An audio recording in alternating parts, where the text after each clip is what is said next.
Inilah 5 manfaat sholat duha bagi kesehatan. Semoga yang subscribe mimpi berjumpa dengan Rasulullah.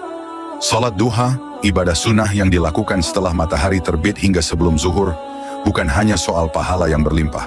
Ternyata, di balik ini tersembunyi manfaat luar biasa untuk kesehatan, baik fisik maupun mental. Berikut 5 manfaat tersembunyi dari sholat duha yang mungkin belum kamu tahu. 1. Membantu melancarkan peredaran darah. 2. Meningkatkan daya tahan tubuh. 3. Menjaga kesehatan kulit, membuat wajah tampak lebih cerah dan bersinar. 4. Menenangkan jiwa dan pikiran. 5. Menghilangkan stres. Inilah 8 manfaat berwudu sebelum tidur. Pertama, meninggal dalam keadaan syahid. Kedua, bersih dari dosa. Ketiga, dapat mencerahkan wajah. Keempat, tidur tanpa bermimpi buruk. Kelima, diangkat derajatnya. Keenam, dijaga malaikat sepanjang tidurnya. Ketujuh, bagian yang terkena wudu akan bercahaya di hari kiamat. Yang terakhir, setiap tarikan nafas dihitungkan pahala. Bagikan amalan ini agar kelak menjadi amal jariah kita. Bagaimana cara Allah menjawab doa kita? Apakah seperti yang kita harapkan? Atau cara Allah memenuhi apa yang kita butuhkan?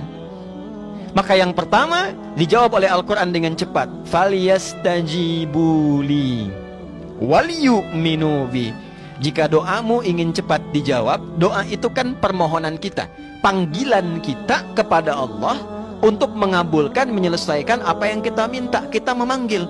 Maka Allah kemudian mengajak bicara logika kita, mengkhitab bahasa Arabnya, menggunakan hukum yang sama. Kalau panggilanmu dalam doa ingin cepat dijawab, maka respon juga dengan cepat panggilanku.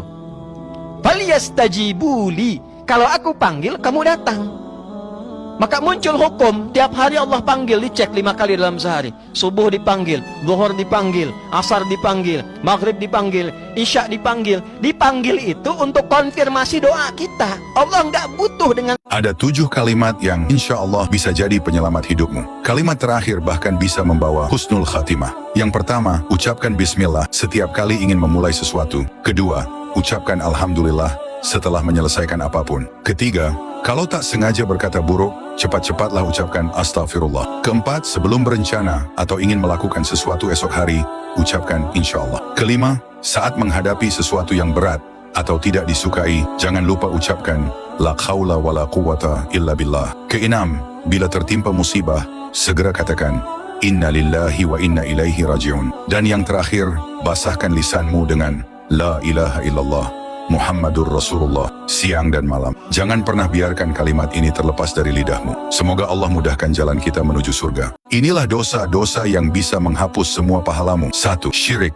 menyekutukan Allah. Ini dosa paling fatal yang tidak ada ampunannya kalau tidak bertaubat. 2. Murtad, keluar dari agama Islam. 3. Durhaka kepada orang tua. 4. Ria, pamer ibadah biar dipuji manusia. 5. Membicarakan keburukan orang lain. 6. Tidak ikhlas saat memberi dan sering mengungkit-ungkit kebaikan yang pernah dilakukan. 7. Meninggalkan salat asyar dengan sengaja. 8. Iri dengki. 9. Memelihara anjing tanpa alasan syar'i, pahala kamu bisa berkurang tiap hari.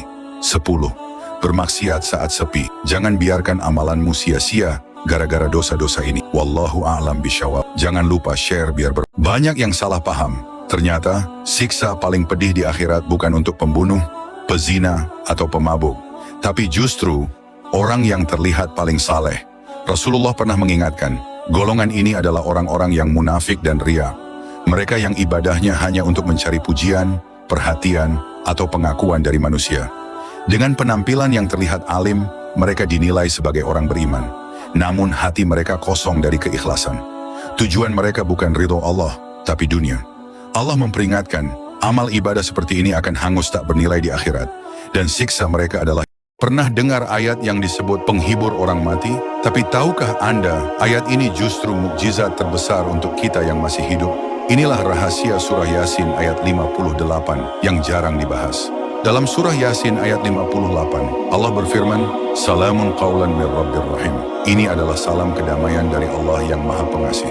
Bayangkan, di saat genting sekalipun, Allah menjanjikan ketenangan yang tak tergoyahkan. Dikisahkan ada seorang pemuda selamat dari kecelakaan maut. Saat ambulans datang, ia terdengar melantunkan ayat ini. Dokter pun syok karena secara medis ia seharusnya tidak bertahan. Subhanallah. Inilah bukti, ayat ini bukan hanya untuk orang meninggal, tapi juga pelindung hidup. Rasulullah bersabda, Yasin adalah jantung Al-Quran, dan ayat 58 ini adalah nadinya. Setiap kali Anda membacanya, Allah turunkan ketenangan yang tak bisa dijelaskan kata-kata. Mulai malam ini, amalkan ayat ini 3 kali sebelum tidur. Rasakan mukjizatnya. Save video ini, share ke orang tersayang, dan tahukah kamu, ada satu ayat di Al-Quran yang jika diamalkan, kekuatannya luar biasa? Ayat ini bukan cuma membawa berkah, tapi juga membuka jalan di tengah kesulitan hidup, melancarkan semua urusan, dan mendatangkan rezeki dari arah yang tak terduga. Penasaran apa ayatnya? Ini dia, Surat At-Talaq ayat 2-3 yang dikenal sebagai ayat 1000 dinar.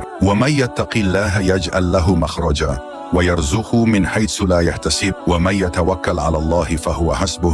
Innallaha balighu amri. Qad ja'alallahu likulli syai'in qadra. Share ke teman-teman kalian. Semoga menjadi amal jariah dan membawa manfaat. Tahukah kamu, ada satu ayat di Al-Quran yang jika diamalkan, kekuatannya luar biasa? Ayat ini bukan cuma membawa berkah, tapi juga membuka jalan di tengah kesulitan hidup, melancarkan semua urusan, dan mendatangkan rezeki dari arah yang tak terduga. Penasaran apa ayatnya? Ini dia, Surat At-Talaq ayat 2-3 yang dikenal sebagai ayat 1000 dinar. Wa may yattaqillaha yaj'al lahu makhraja wa yarzuqhu min haitsu la yahtasib wa may yatawakkal 'ala Allahi fahuwa hasbuh. Innallaha balighu amri. Qad ja'alallahu likulli syai'in qadra. Share ke teman-teman kalian. Semoga menjadi amal jariah dan membawa manfaat.